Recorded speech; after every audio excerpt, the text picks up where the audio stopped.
पंतप्रधान मोदी आणि नितीश कुमारांचं अभिनंदन करण्यात आलेलं आहे। प्रतिक्रिया येऊ लागलेल्या आहेत आणि आता बिहारचा निकाल पाहता विरोधकांनी आपलं दुकान बंद करावं असं नारायण राणे यांनी म्हटलेलं आहे। महाराष्ट्रात उद्धव ठाकरे आणि काँग्रेसने दुकान बंद करावं असं राणेंनी म्हटलंय। नरेंद्र मोदी साहेब यांचं अभिनंदन करतो।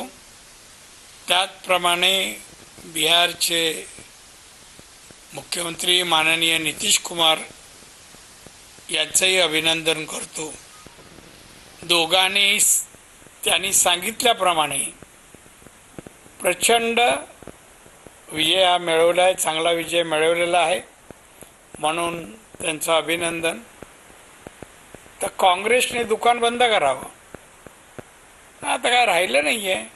महाराष्ट्रात उद्धव ठाकरेंनी दुकान बंद करावं जसं तसं तिथे काँग्रेसने आता बंद काय 7 म्हणजे काय। आणि त्यामुळे हे आमचे विरोधक जे नुसतं विरोधाला विरोध म्हणून करतायत ते आता बंद केलं पाहिजे। बिहारच्या निवडणुकीमुळे एक धडा घ्यावा आमच्या विरोधकांनी आणि गप्प बसावं। धन्यवाद।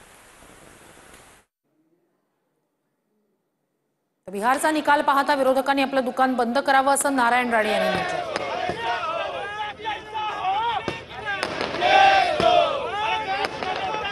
तर भाजपकडून आता जल्लोष करायला सुरुवात झालेली आहे।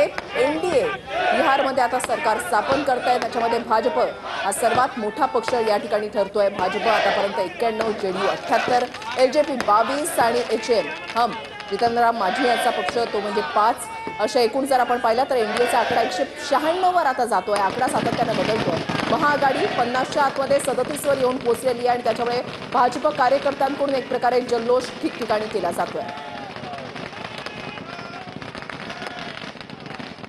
वोट चोरी सारखा एक फेक नेरेटिव्ह हा तयार केला आणि लोकसभेला असा संविधानाच्या संदर्भातला फेक नेरेटिव्ह तयार करून त्यांना त्यावेळेला यश मिळालं।